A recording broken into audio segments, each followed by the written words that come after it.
નમસ્તે. આ વિડીયો એવા લોકો માટે છે જે રાતોરાત કરોડપતિ બનવાના સપના જોતા હોય એવા તમામ લોકો માટે આ વિડીયો બનાવવામાં આવેલ છે. બોલો ભાઈ, શું હતું?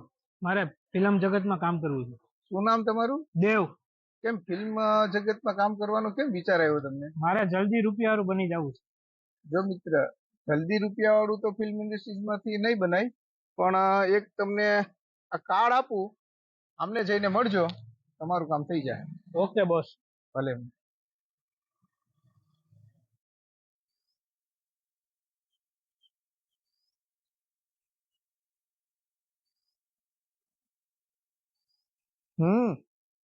તારા કામનો એક માણસ મોકલ્યો, જોઈ લેજો.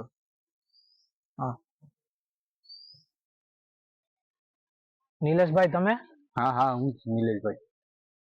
તમારી વાત કરી મને બધી. જો તમારે પૈસા વાળું બનવું હોય તો એમ નહીં બનાય, ડાયરેક્ટ તો કરોડપતિ નહીં, પણ તમારે ખોટો રસ્તે થોડુંક જવું પડે. તો એના કરતા તમને એક સરળ રસ્તો બતાવું કે તમે શોર્ટકટમાં પૈસા વાળા બની જશો. હા બોલો ને. હમણાં એક ગાડી આવશે અહીંથી, એ બે માં દીકરી બે રહેશે. તમે જો એને પટાવી લ્યો ને તો પૈસા વાળા બની જાય.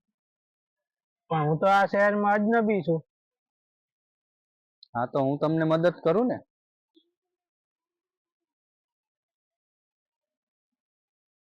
ઓકે.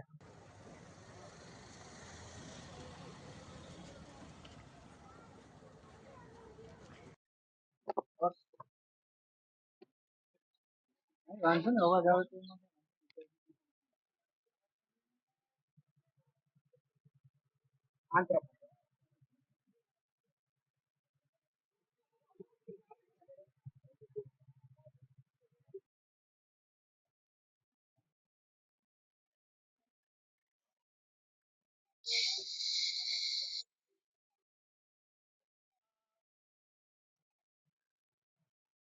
અરે યાર, આ ટાયર પંચર કઈ રીતે થઈ ગયું? હવે હું શું કરીશ? મારે ઇમરજન્સી મીટિંગ છે યાર.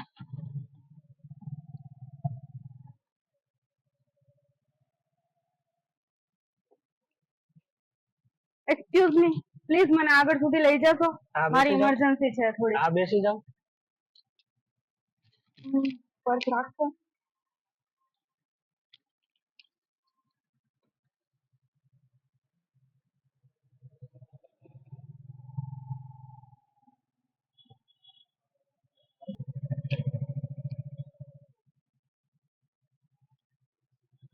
Thank you so much, thank you. એક મિનિટ. ઓ આ પર્સ તો ભૂલી ગયા હે. ઓ નો. હવે હું શું કરીશ? ટૂંક જ સમયમાં આપણે કેટલા નજીક આવી ગયા. સાવ સાચી વાત છે. આ પર્સ તું ન ભૂલી હોત તો આપણે મળે જ નહીં ને. સાચી વાત છે. એવું તો તે મારામાં શું જોયું? ઈમાનદારી તમારી. ઈમાનદારી માણસોની અત્યારના ક્યાં કદર જ છે. હું તમારી ઈમાનદારીની પણ કદર કરીશ અને તમારી પણ. આપણા લગ્નમાં તો કઈ પ્રોબ્લેમ નહીં આવે ને? લગભગ તો નહીં આવે, પણ કદાચ મારા નવા મમ્મી છે ને, નક્કી ના કહેવાય. એને હું ફોન કરી દઉં. ફોન કર. તમે વાત કરશો ને? હા હું વાત કરીશ.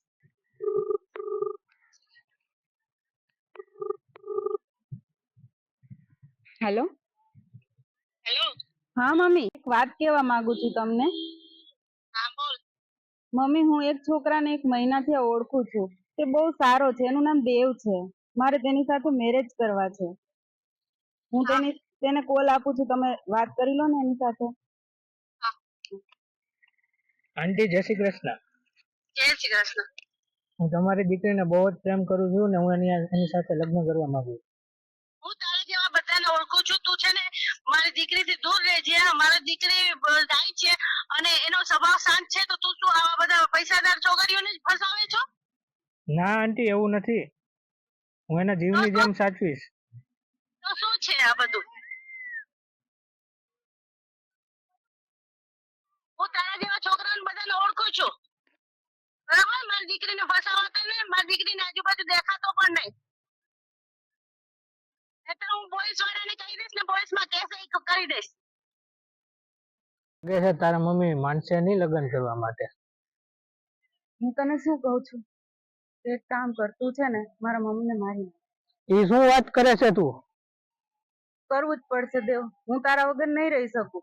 ઈ નો થાય. ના ના ના ના, તો હું મરી જઈશ. નહીં, મરવું નથી આપણે. જીવવું તો મરવું સાથે જ છે હવે. એટલા માટે જ કહું છું, આપણે એક થવું હોય તો એને મારવા જ પડશે.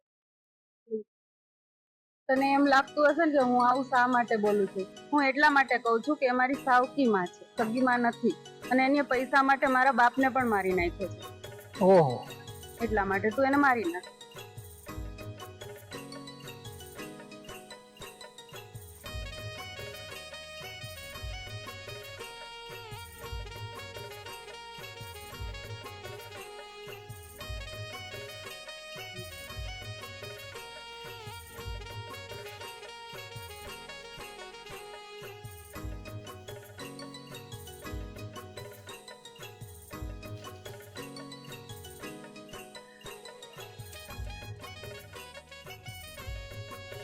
એ કોણ છે? કોણ છે? બોલા. કોણ છે? હાલ આવ, હાલ પણ શું છે? પણ હાલ તને બધું બતાવીએ શું છે ઈ. અહીંયા છુપાણો છે હે. આખી રાત તને ગોતીએ છે અમે, તારા લોકેશન ટ્રેક કરતા કરતા એ જંગલમાં પહોંચ્યા છે. પાછો તું પૂછે મેં કર્યું છું. ગઈકાલે રાત્રે તે શેઠ ધનરાજની પત્નીનું મર્ડર કર્યું છે, બરોબર? ખ્યાલ છે કે ભૂલી ગયો એ? મેં કોઈ શેઠ ધનરાજની પત્નીનું ખૂન નથી કર્યું. તો આ ગાંડા છે અમે બધા. આ જોજો એ. આ શું છે? આ તો કાજલના મમ્મી છે, કોણ કાજલ? જેને હું પ્રેમ કરતો હતો ઈ. લા ભાઈ, આ શેઠ ધનરાજના પત્ની છે, જાણીતા ઉદ્યોગપતિ શહેરના, બરોબર છે? કરોડોપતિ માણસ. ઓમ બંગલોમાં રાત્રે જઈને તે મર્ડર કર્યું ને, હા, એ આ શેઠ ધનરાજનું ઘર છે. એ તો કાજલના મમ્મી છે.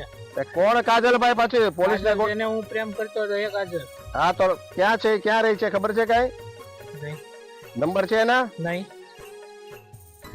સાહેબ, એક મિનિટ પેલા મારી વાત સાંભળો. બોલ. હું અહીંયા કરોડપતિ બનવા માટે આવ્યો હતો. ડાયરેક્ટરને મળ્યો. ડાયરેક્ટરે મને નિલેશના નંબર આપ્યા. હા, નિલેશે મને કીધું કે આ કાજલ નામની છોકરીને તું પ્રેમમાં ફસાવી, કરોડપતિ બાપની દીકરી છે, હા, એટલે તું કરોડપતિ બની જશે. બરાબર. એટલે તે પછી કરોડપતિ બનવા માટે કાજલને ફસાવી. હા, બરાબર. તો આ ધનરાજની પત્નીનું ખૂન શા માટે કર્યું તે? હું શેઠ ધનરાજને નથી ઓળખતો. મને કાજલે કીધું હતું કે મારી નવી માં છે ઈ આપણા લગ્ન નહીં થવા દે, એટલે મેં એની નવી માને મારી નાખી. જી સર, આરોપી પકડાઈ ગયો છે. જી જી સર. હા હા સર, પકડાઈ ગયો છે અને અમે લઈને આવીએ છીએ પોલીસ સ્ટેશન. હા, વાંધો નહીં. આ શેઠ ધનરાજને પણ મોકલી જોઈએ, કોઈ વાંધો નહીં. Okay sir. જય હિન્દ સર, જય હિન્દ. Thank you sir. નિકુંજભાઈ, તમે આને લઈને પોલીસ સ્ટેશને પહોંચો. મને સરે બોલાવ્યો છે ત્યાં હું જાઉં છું, અને શેઠ ધનરાજ હમણાં આવશે, બરોબર છે? બરાબર. હલો, બહુ સાહેબ, તમારું સરસ કામ છે. કોણ તમે બોલો મારી- છો? હું ધનરાજ શેઠ બોલું છું. બોલો બોલો ધનરાજ શેઠ. તમે જે વ્યક્તિને પકડ્યો ને એને મારી પત્નીનું ખૂન કરી નાખ્યું છે. જી જી જી જી. એ વ્યક્તિ છૂટવો ન જોઈએ સાહેબ. ના ના, બિલકુલ બિલકુલ નહીં. કાનૂનના સકંજામાંથી કોઈ બચી નહીં શકે. શેઠ ધનરાજ, તમે બિલકુલ નિશ્ચિત રહ્યો, બરોબર છે? જો દેવભાઈ, આમ કરોડપતિ બનાય. આ તમને ફસાવાનો એક ખાલી પ્લાન જ હતો મારો. તમે જે કાજલનું